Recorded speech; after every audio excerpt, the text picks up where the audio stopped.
I'm Steve from This Week with Cars, and we got our first snow today, so today is a good day to get some things done inside. About 8 years ago, I completely restored this 1962 Morris Mini Minor. This is the Morris version of the Mini. There's nothing really special about this car. It was a base model car. It is right-hand drive though. Underneath the bonnet though, this thing is not stock at all. It has a 1275 bored to 1380. The transmission has also been upgraded to what they call the rod change gearbox. So as you can imagine, this car is very fast. This car is much faster than an original Cooper S would be, but it still retains its original look on the outside and on the inside. It's been a couple years since this car has ran, so I'm going to change all the fluids and get it running again. While I'm working on the rest of the car, I'm going to plug the battery into a battery charger so that I can make sure that it's fully charged once we're to the point where we can see if it runs anymore. This tray has to come out of the trunk first. It's kind of awkward to get that out. Now you can see I have full access to the battery. This car has been changed to negative ground.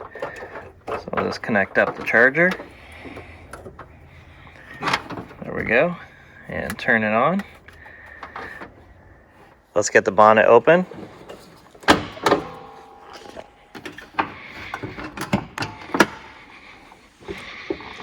Now you can see that new 1380 engine with the aluminum head there. While it's been sitting, you can see there's some black stuff in the bottom of the brake reservoirs now. So I'm going to want to drain all the fluid out, as well as bleed the brakes, get new fluid sucked through everywhere. I'm going to drain the radiator, fill that with new coolant, and of course change the oil in the engine. Unfortunately, this car does not have a quick release grill, and I'm going to have to take the grill out to get to the oil filter, which is way down there. There's no way to remove that from the bottom. There's not enough space between the cross member and the engine to get the filter out of there. I guess I could take the alternator off, but it's a lot easier to take this grill off, so I'm going to do that first. I have all of the screws out of the grill now. You can see in there the little oil filter. Be pretty much impossible to access. Maybe I could have squeezed it through that little hole, but it's not worth scratching and damaging, making a mess. Because I have really good access to the oil filter now. Probably the biggest design flaw in the Mini is that the transmission bolts directly onto the bottom of the engine block, and the transmission actually shares the same oil as the engine. So that makes your oil get very dirty. So on a Mini, it's really important to change your oil often. If we look underneath here, this plug right here is our oil drain plug. This takes a 15/16 socket, so I'll just get this loosened up, pull my pan over, and get the oil drained.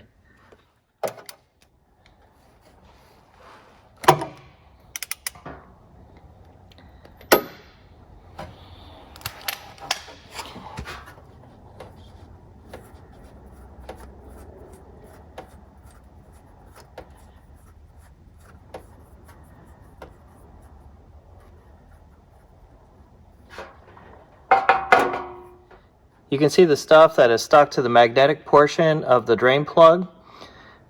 I'm not sure that this has ever been changed since the engine has been brand new. This is a lot of machining metal dust and such, but you will definitely see this kind of stuff in a Mini because it shares its oil with all of the major mechanical components. I'll get this stuff cleaned off the drain plug.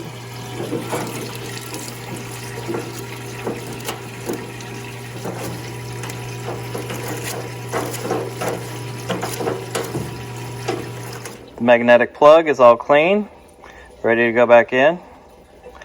It will continue to grab metal bits and keep them from going through the engine. While the oil is draining out of the pan, I'm going to take the filter off.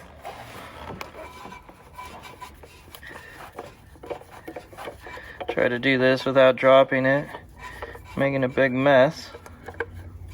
There we go. See if it'll go down that hole. There we go. I did drop it straight down that hole. That way I didn't have to drip any of the oil on the bodywork up front here.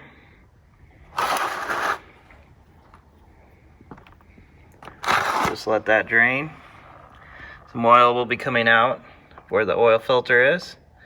I'll let that and the oil pan drain until they have stopped dripping. Before I put the new filter on, I'm going to pour some oil into it. I'm not going to fill it all the way.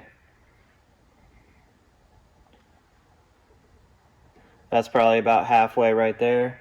That way I don't spill it when I'm trying to get it on there. Also take some of the new oil, put that on your O-ring so that you can get it at the correct tightness. And the rubber on it is not binding up on you. You want to make sure that you only get it hand tight, that way you can remove it, and you would never want to tighten it up with a wrench. It'll be about impossible to get it back off. Now I'll just put the drain plug back in and I can put new oil in.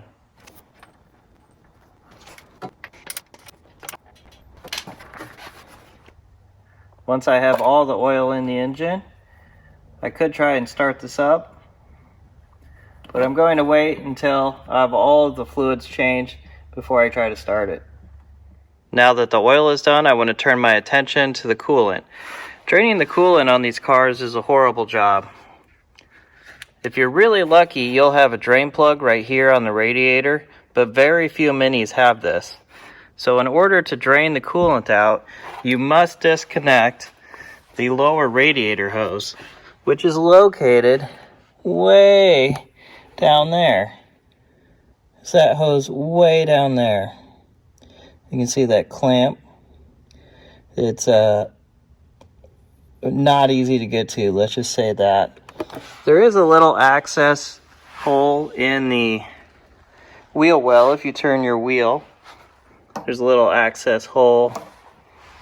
You can see my hose and clamp in there, but it doesn't really give you a whole lot of access here besides sticking something in to maybe pull that clamp towards the radiator.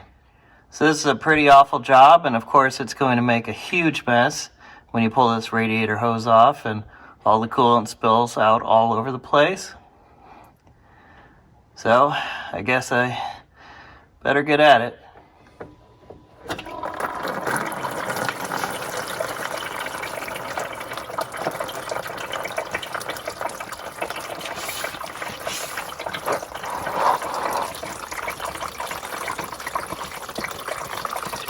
Oh, there it is. I'll have to wash everything off with water when I'm done. I have the hose back on now. I'm going to start to refill the radiator. I'll have to keep watching it, make sure it's not leaking. I don't want to have any problems with that hose that I pulled off. So I'm just going to take it real slow, filling this up and then getting under the car, looking at the hose, watching for any drips. Once the engine is running, I'll have to check the fluid level again and top off the radiator once the water pump has pumped all the coolant around the engine. So far I don't see any leaks. So I think I got lucky that I didn't have to also replace the hose. I'll just put the cap back on for now, but I'll have to check both the antifreeze and the oil level once the engine has been fired up. To get the nasty old brake fluid out of the reservoirs, I'm going to use my vacuum pump. This is the same pump that I'm going to bleed the brakes with. I have a pointy end on the pump right now, so I can get down in there and hopefully suck out as much of the stuff that's sitting on the bottom of the reservoir out of there, and then I can put new fluid in it and then hopefully bleed whatever is left of the old fluid out through the bleeder valves on the brakes, which will in turn get brand new fluid through the whole system.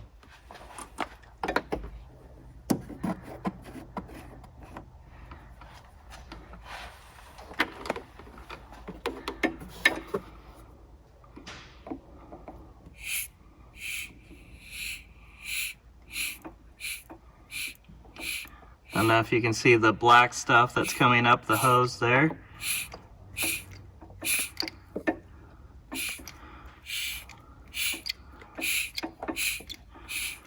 I'll just keep sucking this out until the reservoir is dry. As long as I am only sucking the fluid out of the reservoir and I don't touch the brakes until I've added more fluid, I don't have to worry that I'm going to get any air in the system. It looks like this is as far as I'm going to be able to suck it out. There is some sort of platform here at the minimum mark, and I am not going to be able to suck any more fluid out of there. All of this remaining fluid I'll have to bleed out through the clutch, and this one over here, once I've drained this one down halfway, I'll have to bleed all of the excess fluid out through the brakes on that one. Now with the fluids drained as much as I can, I'm going to top off the reservoirs.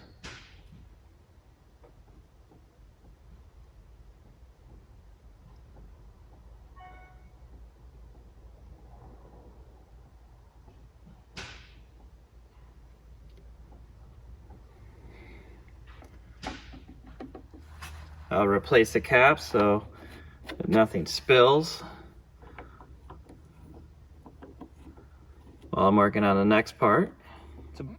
To bleed out all of the brake fluid, I'm going to start the furthest away from the master cylinder, which is the rear brakes. Pull off your little rubber cap. In my case, it's going to take a 8mm wrench to turn the bleeder valve.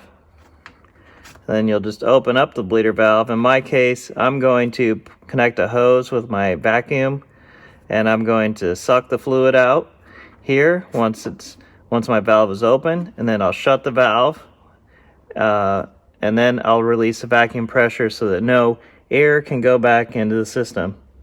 If you don't have one of these vacuum bleeders and you own an old car, I really suggest that you get one. It's really handy. It makes bleeding the brakes much easier. You can do it with one person. So I'll get the fluid bled through all of these bleeders, and remember, of course, to check your brake fluid. Make sure that you don't run out. Every time that you move to another corner, go and refill your reservoir on your master cylinder.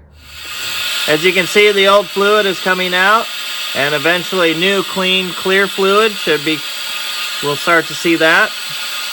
This fluid looks a lot cleaner than the fluid that came out at first, so I think this is good. I'll move on to the next wheel. Always remember to put your dust cap back on so you don't get garbage into your bleeder.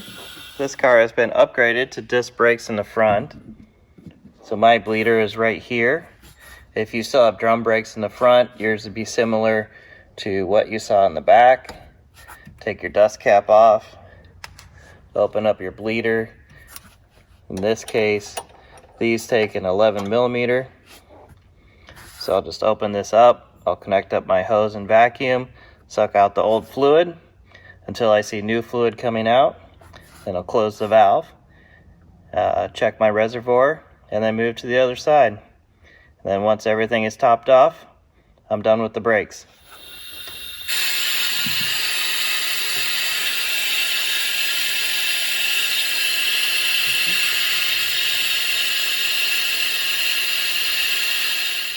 I don't know if you can see that on the camera, but the fluid is much cleaner than it was before. So I'll close this side, do the other side, and top the reservoir off. Now that I've bled the brakes, I have new fluid in this reservoir. However, I still need to flush all the fluid out of this reservoir here. And that one goes to the clutch.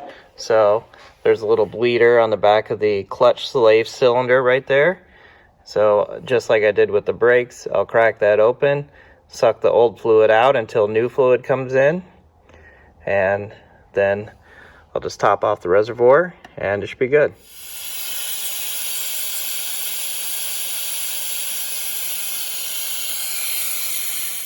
I've changed all the fluids in the engine bay. Now it's about time to start it. Looks like the battery charger did get the battery charged up. So I'll disconnect that. Next thing I need to do is see if I want to drain the fuel or not. I think I'll take a look and see how much gas the fuel gauge says we have in here, and then make a decision from there. You can see the beautiful blue interior of this car, and it does have the gold brocade inserts.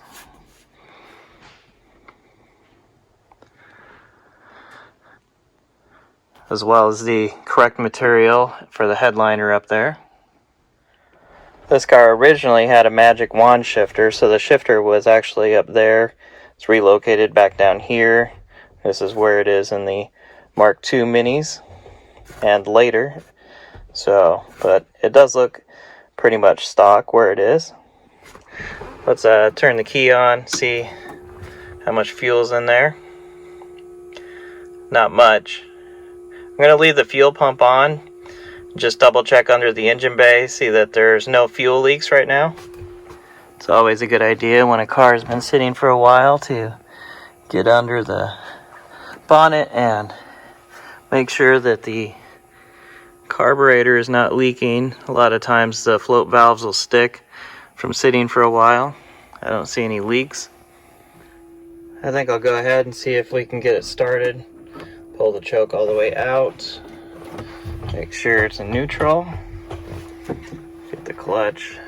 Let's give it a go. Wants to start.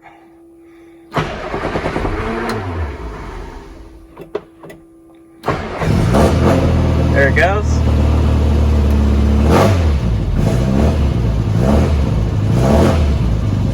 Still wants a bit of choke at the moment until it's warmed up.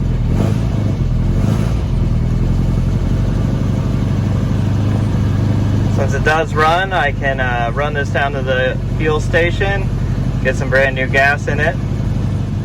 Now I can put the grill back on and get it all buttoned up.